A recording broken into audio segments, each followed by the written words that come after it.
Crown of Madness is terrible. It's the D&D 5e spell that players really want to love, but always end up really hating. And I'll cover exactly why Crown of Madness consistently pops up on people's worst Dungeons & Dragons spell lists.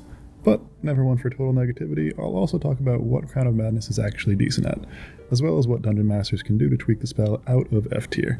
For starters, here's the spell description and the classes who can cast it. Now I'll cover a few tips for using Crown of Madness in ways that make it somewhat more effective, even as it is. For starters, Crown of Madness is actually decent if you can pair it with Grapple. If your party's Grappler can hold an enemy in place near other enemies, then you can pretty much guarantee that you'll get to use Crown of Madness optimally for the spell's full duration. They might have to drag them around and make readjustments, but with good teamwork, it's well worth the effort. Tip number 2 is in the same vein, and that's to pair with hazardous terrain and/or push-pull effects. This could be a whole lot of things. A spell like Web or Entangle to hold enemies where you want them, wall spells to limit movement options, and Thorn Whip or Repelling Eldritch Blast to manipulate positioning are a few quick examples on how to get and keep your Crown of Madness enemy in the right place. Again, these tips rely on teamwork, so you'll get more mileage out of these sorts of tactics if others in your party are already using these sorts of spells in their ordinary course of play. Use number 3 of the spell is to reduce the damage of multi-attackers. Creatures with multi-attack have a specific action called multi-attack that allows them to attack multiple times in a single turn. However, when a creature affected by Crown of Madness uses their action on a melee attack, they forfeit the use of this ability. This is a solid way to use a spell, even if you're forced to attack an ally instead of an enemy.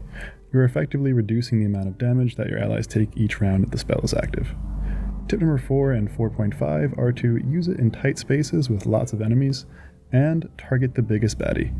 These are more general strategic tips. Casting Crown of Madness in a small room on the central member of a tightly packed battle formation can make it easier to get more swings in against enemies.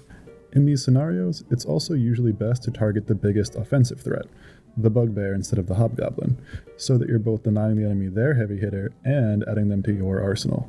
Hopefully, they even hit harder than your damaging spell options. Tip number 5 is kind of similar, and that's to reduce the options of spellcasters. This requires that a spellcaster be in melee range of something, but if they are, you can make sure that they waste a turn whacking your party's tank with a staff rather than casting a fireball into the middle of your party's back line. In this scenario, you're not gaining a heavy hitter for your side, but you're doing a lot more to deny offensive options from the scariest member of the enemy's cohort, as spellcasters usually are. Use number 6 is to cause chaos a la Shadow of Mordor. Crown of Madness's big range opens up the door to long-distance mind control that can cause a group of former allies to turn on each other. Sure, the guy who's been enchanted will look visibly crazy and be fully capable of explaining his condition, but less intelligent / more aggressive enemies might not be able to discern what's going on before stabbing their enchanted buddy. Bonus points if you can somehow pull this off from the shadows and remain unseen. Arcane Trickster's magical ambush feature is especially good for this trick. However, the rules do say that casting a spell while hidden reveals your location, so this one's not usually all that viable. And my final tip for the spell is to strike up a conversation with your erstwhile enemy. One often overlooked part of in-combat charm benefit of Crown of Madness is that you have advantage on ability checks to socially interact with the target. Now, if you're in the midst of a pitched battle and your allies are actively murdering the target's friends, there's probably no amount of charm that'll fix that situation. But if you've accidentally gotten into a bit of a scuffle with some thugs you'd rather not fight, Crown of Madness might actually be just the thing to calm the situation down. Not to mention that one thing that Crown of Madness has going for it over other spells that cause the charm condition, like Dominate Person, is that the target doesn't have advantage on the saving throw if it's in combat with you and your allies. It also doesn't break upon taking damage. Overall, I think all of these small things that differentiate Crown of Madness from other in-combat charm effects are why designers undertune this spell. But still, you can use these small advantages to your favor. Those are some tips to make Crown of Madness a little less underwhelming in your next D&D game. I'd also love to hear some of your favorite uses and combinations for this spell in the comments. For my 2 cents, Crown of Madness isn't all that bad, thumbnail notwithstanding. It just doesn't accomplish what players want and expect it to. But if you pay attention to the battleground and enemy positioning, it can actually be a worthwhile spell to cast that helps your party both offensively and defensively. Next up, let's cover a few questions about the rules for Crown of Madness. First off, Crown of Madness has no effect on a creature's ability to use reactions. While Crown of Madness effectively removes a target's action, if the caster is able to choose a target to smack, it has no effect on a target's use of its reactions. This mostly matters for attacks of opportunity. You're not safe to run away from the enchanted guy without taking a thwack on your way. Rule number 2 is that the caster cannot choose to have the target shove or grapple. Making a grapple or shove attempt requires the attack action. The melee attack that Crown of Madness forces is not the attack action. It's a separate thing. This is the same reason that multi-attack doesn't function with Crown of Madness's forced attack.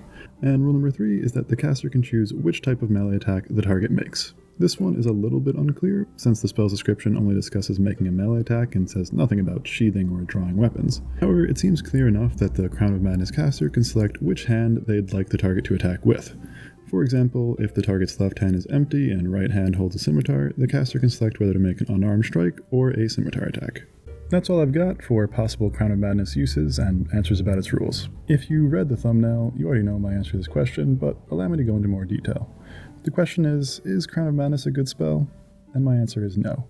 Crown of Madness is a terrible spell. Not because it's bad per se, but because it tricks players into picking it up with a fantasy of turning enemies against each other. A fantasy that rarely actually plays out the way they want. But to be more scientific, here's why Crown of Madness is terrible in order of importance. Number 1, it wastes your action every turn to maintain. Number 2, creatures will naturally move away from their allies to avoid hitting them, all but ensuring you only get one attack in against the prime target. And number 3, it requires concentration to maintain. And then there's the real kicker. Every class that has access to Crown of Madness also has access to Hold Person, a much better spell that accomplishes more while costing less. Sure, it's also a wisdom save and also requires concentration, but you get paralysis, which in turn gives your party the following benefits. Melee allies have attack advantage against it, melee attacks automatically crit against it, the target automatically fails strength and dex saves, the target loses concentration, the target is unable to take actions or reactions. All that, and you still get to use your action however you want on your turn. That's the real reason why Crown of Madness is never the optimal second level enchantment spell to cast. Opportunity cost. Bonus section. Okay, so the spell's bad, and maybe that's fine for you. In a game with over 470 spells, some are bound to be bad, so who cares? Well, I do apparently, because I've got thoughts on how DMs can make Crown of Madness suck less and live up to the fantasy that players have in their minds when they first look at it. Idea number 1 is to allow the caster to control the target's movement as well as their attack. That seems balanced enough to me, since you're essentially trading your turn for an enemy's turn. That also makes it much easier to land attacks against enemies each round the spell is maintained.